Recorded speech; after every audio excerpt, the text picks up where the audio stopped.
Okay, so here's just a brief overview of the commonly used microphone channels and what we generally use. This is all on the left side of the mixer, and I apologize for the lighting. I can't really quite get the lights to show well on the left side here.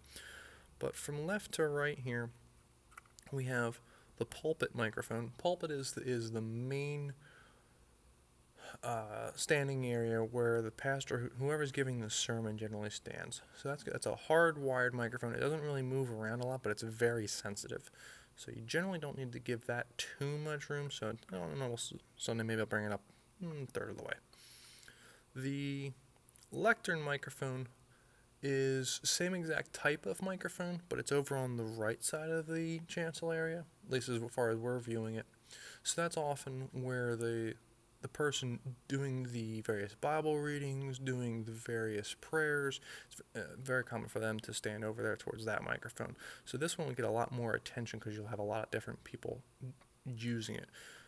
Depending on who's using it, especially if they're soft-spoken, it's not uncommon to see it, maybe three-quarters of the way up. We have a wireless 1 with a yellow dot, and we have a wireless 2 with a red dot. These two are Telex brand wireless. It all depends on what people have chosen to use for that service, but if you ever hear someone say, oh, I have a yellow dot, or oh, I have a red dot, then these are what they're using. Now, what you'll also notice is there's other magnets we have here, and these are for your use. I mean, if you're doing the sound, then go ahead and move it around as needed to make them accurate. So, as you can tell, this one says Nancy. This is just, I think this is probably Sharpie in my handwriting. Someone else may have done a layer previously. But if that's not accurate, if Nancy someday is using the yellow dot, go ahead and move it around. Make it as accurate as possible so you can quickly look down a reference and go, oh, that's where this person is. We have two other wireless that they're clip-ons. Well, they're body pack mics with a blue dot one, similar concept to the other ones, and there's a green dot one. The green dot one is a little special. It's the only one that we have at this point in time that is a wraparound headset mic. So if you ever see a big fuzzy black ball right next to someone's mouth, they're generally using the green dot. They should be able to tell you that. When in doubt, most of these should be in volume right around the middle here, and whenever possible, you like to avoid having too many microphones on at once. If you can keep it to 2 or maybe 3, that should work out fine. When you start adding 6 and 7 and 8 microphones all being turned on at the same time, you can actually cause problems later because it becomes that much easier for the microphones to hear themselves. So these are all going to be very commonly used for people that are moving around a lot, and especially for the pastors in particular. Next to some of those wireless, we have Choir 1 and Choir 2.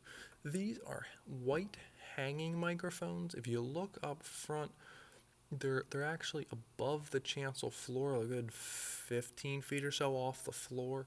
They're kind of used for grabbing the general ambient noise. You kind of can use them to pick up a little bit of the choir, but just, again, be careful. As you bring them higher and higher up in volume, you're going to get more and more chance of hearing a ringing in the background. It's really easy to let that get away, depending on how many microphones you have on.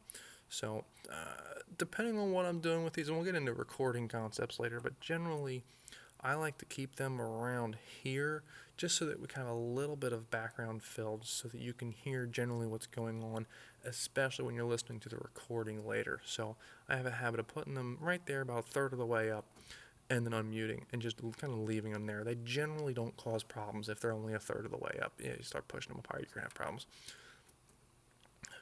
And then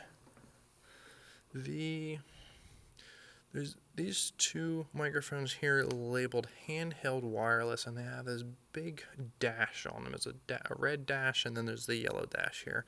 These are handheld microphones that someone would actually hold in front of their mouth that are very portable. They're very easy to hand around and pass to different people, and so you're going to be very common to see them for various utility uses, especially when you have musicians playing. musicians have a tendency to like these microphones just because they are so portable and there's less cords to trip on, etc. So nothing fancy there.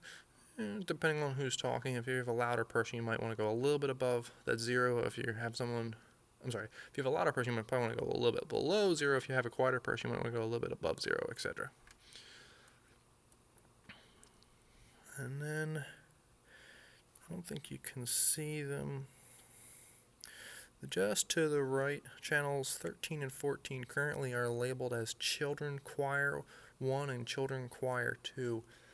These are stand microphones. They're slightly portable. They have about a 20-foot cable on them.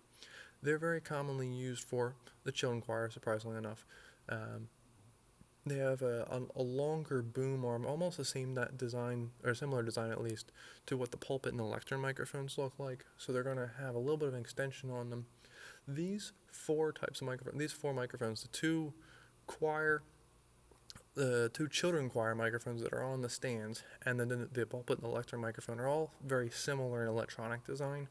They're very, very capable of picking things up at longer distances. That's why they're so useful in the various applications we have, whether it be for trying to mic a group of children that are just a little bit there, like maybe 10-15 feet away, or whether it be at the lectern with someone who's standing maybe 5-10 feet back from the stand. You still can kind of pick them up depending on what's going on. So those are occasionally used, but not heavily. Now what you'll notice is as I'm going over this video here, I'm kind of looking over and realizing, okay, this isn't muted and that isn't muted. I'm just going to go ahead. Out of force of habit, I'm muting all the channels here. And that's a good practice to get into, just so that you know what is open and what is turned on. Again, I keep on harping back to the more microphones you have on, the more chances you have to have problems. So I like to mute everything and then unmute what I'm going to use, but that's kind of a general practice that I just do.